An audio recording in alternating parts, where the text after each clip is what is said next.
Do you love pizza? If so, you're gonna love this. Pizzanello's has been voted best pizza in Wood County for the past 22 years, and I'm here to figure out how they do it. Options, opportunities, and hand-on experience. Penta Career Center partnered with Pinnacle Plastic Products to give their students all of those things. Paulding County is lighting up the night with its annual Festival of Trees beginning today at 5. This year's theme is a gingerbread house Christmas. The staff at Groom Barbershop came to town to give people a fresh look, and they did it for free. Nothing creates a buzz around a college campus more than free service. I actually found out about it via my email, and also found about it through social media. A lot of people were posting it on their page. Many students like Alan Hunt gathered in the union's multi-purpose room to see what the hype was about. I was a little skeptical coming in, but once I got in the chair, I felt very comfortable, and the services were very, very professional, so I appreciated that. For many African American students, a good service like this is hard to find. It's definitely a difficult process. Some students, like Hunt, feel that local salons lack the skill set to provide them with quality service, and as a result, they are forced to find alternatives. I don't trust the barbershops that are currently present here in BG, so a lot of times I depend on students. Because of this, Tawan Gaston, owner of Groom Barbershop, didn't think twice about offering his services for free. I believe in sowing seeds. And reaping a harvest of happy students was his main concern. I didn't want to charge, I just wanted to be available and give back in the same way people have given back to me over the years. And providing students with free haircuts was just half of his goal.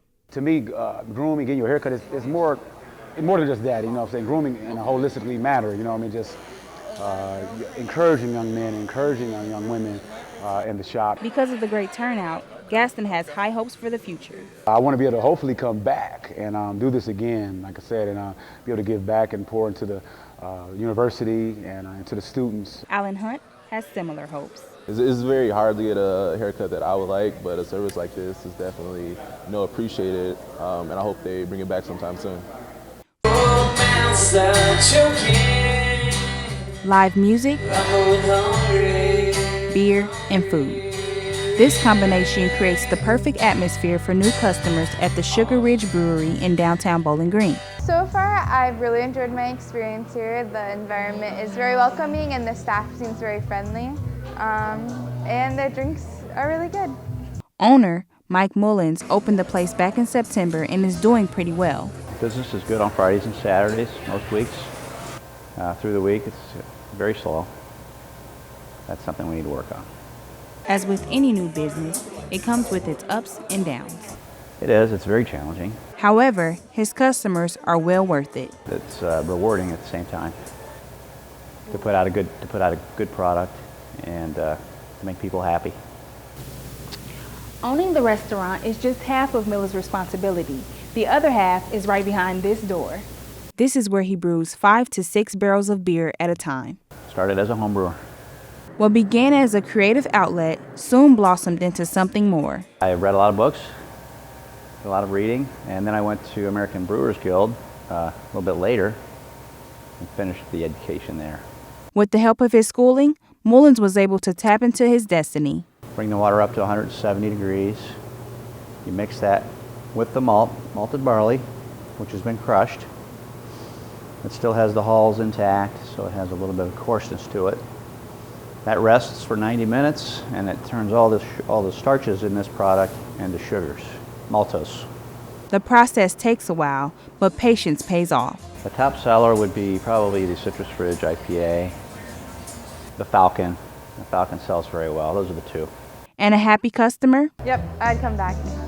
Is the sweetest payoff of them all. A group of Penta High School students got off the school bus yesterday for learning that required more than just a pencil and paper.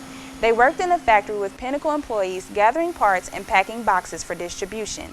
The goal was to give students a chance to experience a real work environment and prepare them for the future. Penta's partnership with Pinnacle is fairly new. However, they are already making plans for next year's students. This group's been here now for about 2 months. We will continue with them through the rest of this year, and then we have plans in a couple weeks to bring next year's students in. 1, 2, 3, 4. She counts it out. 6, 7, 8. Go back 2. She shows them the moves. 6 and 7, 8. Then it's time to groove. 5, 6, 7, 8. Amy Ramel teaches line dance classes every Monday at First United Methodist Church. I like to see the people improve. That's fun. I like to see them smile. Ramel started off by taking classes herself. Then her instructor prepared her for the next step. I took from her, and she decided to retire from teaching, and she asked me if I would like to take over for her. She offers the classes to anyone who wants to learn. 6 weeks ago. That's when Tiffany Jensen got in line. And according to her, there's always more to learn. I think we've improved, but it's every week is like a new week. And Ramel's teaching style makes everyone feel like they've got the groove. She doesn't put any pressure on us, and she said even if you get mixed up, which we all will get mixed up, just move your feet. It doesn't matter if you're going the right direction. That's one way to keep up. Another important tip is to be mindful of where you choose to stand. Sometimes I just tell them to stay in the middle, and so on all four walls they can see people. Tell them to be in the front. That helps too. And just encourage them to keep on dancing. And if you're still having trouble, Ramel has some advice for you. Keep coming. Have a great attitude. For Falcon 5 News, I'm Sheree Burnside.